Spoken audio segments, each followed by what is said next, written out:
డబ్బుల కోసం ప్రాణాలు తీయడానికి వెనకాడని రాక్షసులు. ఇదే దొంగలపై ప్రతి ఒక్కరి అభిప్రాయం. దొంగతనానికి వెళ్ల ఇంటిని ఊడ్చేయడమే దొంగల పని.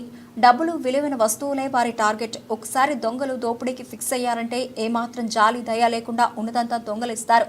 ఇదే ఏ దోపిడీ దొంగ అయినా చేసేదే.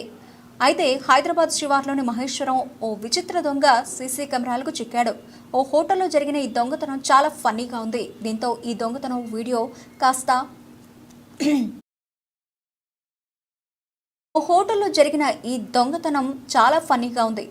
ఈ దొంగతనం వీడియో కాస్త సోషల్ మీడియాలో వైరల్గా మారింది.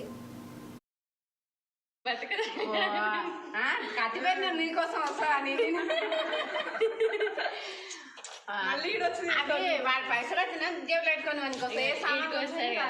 ఈడికొచ్చి కూడా ఒక్క రూపాయి లేదంటే 20 రూపాయలకి పెట్టుకొని ఉంటాడు కదా. వాడు గ్లౌజులు 20 రూపాయలు పెట్టుకునేది అయితే వాడే కదా. పోలీసులు అంత బాగా చేసి ఇంటికి వస్తారు కానీ మర్డర్ కేసు పెట్టేసిన చూసుకో. బాటిల్ పైసలు పెట్టేసిన టవల్ రోడ్ మీద వేసినట్టున్నా సువర్ణకు తెచ్చేసింది. అడగాల వచ్చినాక